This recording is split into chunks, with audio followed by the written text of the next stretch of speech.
बिस्मिल्लाहिर्रहमानिर्रहीम। अस्सलाम वालेकुम। डेटा कम्युनिकेशन के एक नए लेक्चर के साथ आप सबको खुशामदीद कहती हूँ। थोड़ा सा मैं कल वाले लेक्चर को रिवाइज करूँगी। कल हमने लेक्चर नंबर 13 लिया था, उसमें हमने signal, analog and digital data and signals पढ़े थे। इसके अलावा हमारे पास periodic and aperiodic signal, sine wave and its characteristic, time and frequency domain. इसके अलावा हमने फ्रीक्वेंसी स्पेक्ट्रम एंड बैंडविड्थ भी पढ़ा था। उसके कुछ फार्मूले भी यूज़ किए थे, कुछ एग्जांपल भी हमने किए थे। तो आई होप आपको समझ आ गया होगा बैंडविड्थ। ओके, इसके अलावा हमने अदर डिफिनीशन बैंडविड्थ के पढ़े थे और डिजिटल सिग्नल भी पढ़ा था। आज के इस लेक्चर में हम जिन टॉपिक को इंट्रोड्यूस करने जा रहे हैं, उसको डिस्कस करने जा रहे हैं, वो हमारे पास introduction to the encoding technique. आपको मैं आज ये एनकोडिंग टेक्निक समझाऊंगी और इसके जो और हमारे पास टाइप थे वो भी समझाऊंगी। इसके अलावा डिजिटल टू डिजिटल एनकोडिंग किस तरह होती है, क्या होती है। इसके अलावा हमारे पास type of digital to digital encoding. तो चलो स्टार्ट करते हैं अपने लेक्चर को और हम इंट्रोडक्शन करते हैं अपने इस टॉपिक की। तो information must be transform into signal before it can be transformed across the communication media. How this information is transformed depends upon its original format and on the format of communication hardware. सही है, तो हमारे पास ये इन चीज़ों पर depend करेगा, तभी हमारे पास ये और होगा। तो चलो हम अब इसके ज़रा और पार्ट्स और इसकी कन्वर्जन करेंगे। तो हमारे पास कन्वर्जन मेथड हमारे पास है। तो हमारे पास बेसिकली फोर है, मीन 4 है, जिनमें से फर्स्ट वन हमारे पास डिजिटल टू डिजिटल कन्वर्जन है। इसके बाद हमारे पास एनालॉग टू डिजिटल कन्वर्जन है एंड डिजिटल टू एनालॉग है एंड इसके बाद हमारे पास एनालॉग टू एनालॉग कन्वर्जन है। सही है, तो ये 4 होंगे। तो ऑलरेडी तो आप लोग जानते होंगे कि व्हाट इज़ एनालॉग डिजिटल, वो समझ आ गई है। तो फिर इसके बाद आप को ये digital to digital conversion, analog to digital, digital to analog and analog to analog, ये सारा आप कुछ कर सकते हैं। ओके, जो डिजिटल टू डिजिटल कन्वर्जन है उसको मैं थोड़ा सा ज़रा आपको वो कर लूँ कि जिसमें हमारे पास क्या होगा। Digital to digital conversion encoding is the representation of digital information by digital signal. Clear है? For example, when we transmit data from computer to the printer, both original and transmitted data have to be digital. Clear है कि mean हमारे पास क्या होगा, digital होगा। तो mean digital से अब ज़रा मैं इसको डायग्राम से आपको और भी क्लियर करती जाऊँ। जिस तरह आप देख सकते हैं कि हमारे पास हम कुछ भी डिजिटल टू डिजिटल वो ट्रांसमिशन कर सकते हैं। तो आपको पता है ना, ये हमारे पास डिजिटल फॉर्म में है। सही है, मीन 01 फॉर्म में है। हम इसको डिजिटल से डिजिटल इनकोडिंग करेंगे तो हमारे पास जो वो कंप्यूटर में आएगा वो हमारे पास इस फॉर्म में आएगा। देख सकते हैं ना कि ये आपका पास क्या है, डिजिटल फॉर्म है। मीन यहाँ पर हमारे पास जो डेटा है वो डिस्क्रीट फॉर्म में फ्लो हो रहा है। आई होप आपको समझ आ गया होगा। अब ज़रा हम इसके और डिटेल में जाएंगे और डिजिटल टू डिजिटल एनकोडिंग के कुछ मज़ीद टाइप्स पढ़ेंगे, जो कि बेसिकली हमारे पास 3 है। सही है, तो इनमें जो 3 है वो हमारे पास फर्स्ट वन जो है यूनिपोलर है, सेकेंड एस पोलर है एंड बाईपोलर है। तो हम डिजिटल टू डिजिटल एनकोडिंग करेंगे तो ये 3 टाइप्स जो है ना, इस फॉर्म में हम इसको कर सकेंगे। ओके, अब हम ज़रा इस एक एक को डिटेल के साथ डिस्कस करेंगे। जो यूनिपोलर एनकोडिंग है वो हमारे पास सिंपल एंड प्रिमिटिव है।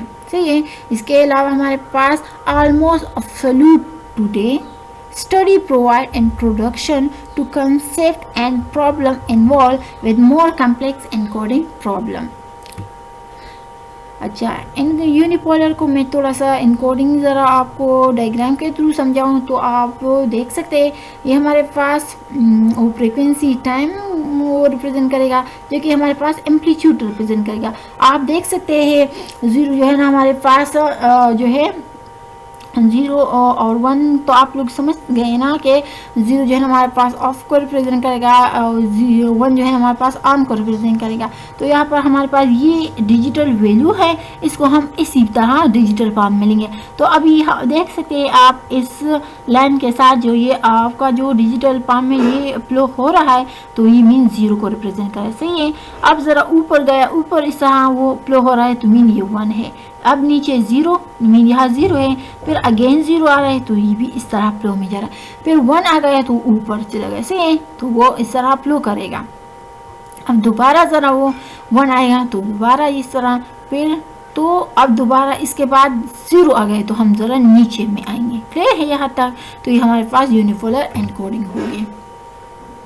फिर इस यूनिपोलर एनकोडिंग के हमारे पास कुछ एडवांटेजेस एंड कुछ डिसएडवांटेजेस भी होंगे, तो थोड़ा सा हम डिस्कस करेंगे। तो इसके जो प्रॉस है इसमें हमारे पास स्ट्राइट फॉरवर्ड एंड सिंपल है। सही है। यूनिपोलर हमारे पास जो इसके इनकोडिंग के यूनिपोलर इनकोडिंग के जो हमारे पास प्रॉस होंगे वो क्या है कि स्ट्राइट फॉरवर्ड एंड सिंपल है। दूसरा हमारे पास है इनएक्सपेंसिव टू इम्प्लीमेंट, ये मीन के हमारे पास बहुत ही इजी होता है, इतना महंगा नहीं होता कि हम इसको इम्प्लीमेंट कर सकें। इसके अलावा अगर हम यूनिपोलर इनकोडिंग की कॉन्स की बात करते हैं तो डेटा कम्युनिकेशन मीन जो डीसी कंपोनेंट है। सही है। इसके अलावा हमारे पास ये सिंक्रोनाइजेशन भी है। ओके तो अब सिंक्रोनाइजेशन पर थोड़ा सा ज़रा जाते हैं और आपको ज़रा एग्जांपल के थ्रू ये क्लियर करती हूँ। तो क्या है कि बिट रेट हमारे पास 1000 बाइट पर सेकंड है। सही है। तो 1000 बिट जो है ना हमारे पास 1 सेकंड के बराबर है। तो 1 बिट को हम जब कंपाइन करेंगे तो आपको पता है 1/1000, तो इसको हम जब डिवाइड करेंगे तो हमारे पास 0.001 सेकंड आता है। क्लियर है। तो positive voltage of the 0.005 second mean के 5 ones। That is clear? Okay. Sometimes it stretch to 0.006 second and an extra 1 bit as read by the receiver. Okay.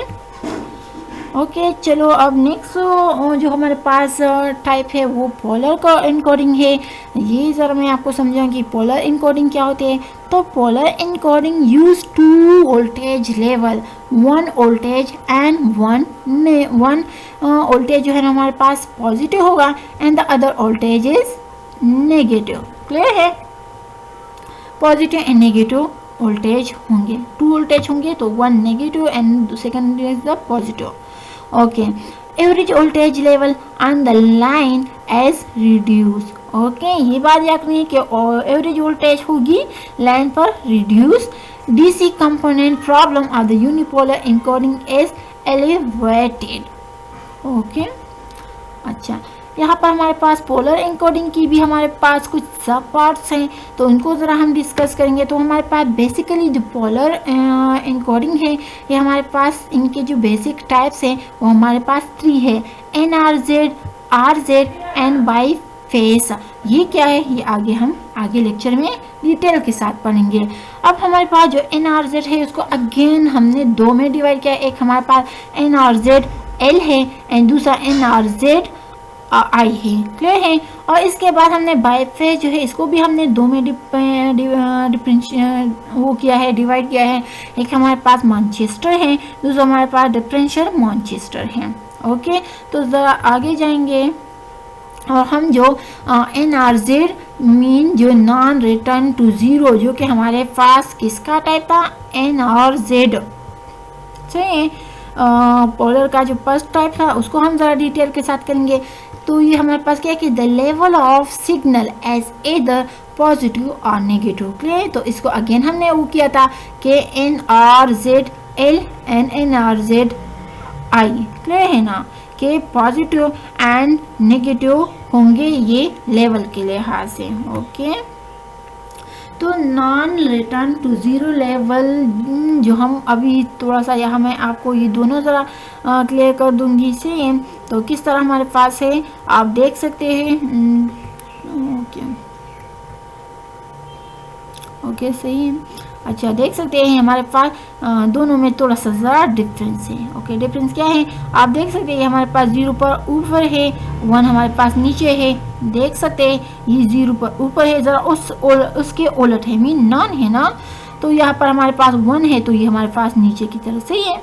अच्छा, ये तो हमारे पास NRZ L के लिए होगा। अब NRZ I के लिए आप थोड़ा सा ज़रा देख सकते हैं, हाँ यहाँ पर तो ये उनका उलट है। देख यहाँ पर ये वो था, तो यहाँ पर हमारे पास ये नीचे आ गए, तो फिर ये क्या है कि हमारे पास transition because next bit as 1 ये आएगा, तो इस वजह से हमारे पास ये चेंजेस आ गई। तो देख सकते हैं ये हमारे पास चाहिए था कि ऊपर हम यह जाते, लेकिन यहाँ पर ये चेंजेस आ गई, आई ये वाले पा में है, तो हमारे पास ये इस तरह आ जाएगा। फिर यहाँ पर आप देख सकते हैं कि 1 आएगा, तो यहाँ पर हम ऊपर जाएंगे, फिर यहाँ नीचे, मीन थोड़ा सा ज़रा इसमें हम चेंजेस करेंगे। ओके, इसके बाद नॉन रिटर्न टू 0 इंटरवल, इसको थोड़ा सा वो ज़रा करेंगे, तो आप यहाँ से भी वो चीज़ वो क्लियर कर सकते हैं। क्लियर है ना, transition because next bit is 1, सही है, वो वाला सारा वो प्रोसेस है, ये उसी तरह है।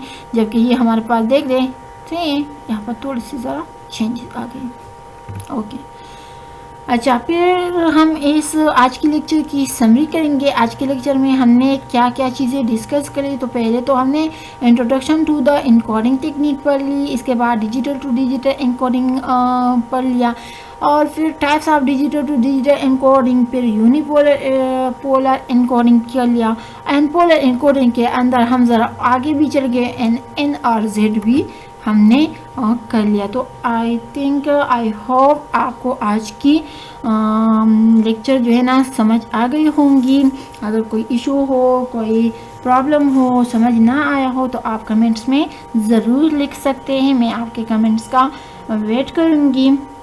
तो हमारे चैनल को लाइक एंड सब्सक्राइब मस्ट कर लें, और अपने दोस्तों और रिश्तेदारों में भी इसको शेयर कर लें। Thank you so much guys and student for watching this video, and I will see you next time. तब तक के लिए अल्लाह हाफिज़।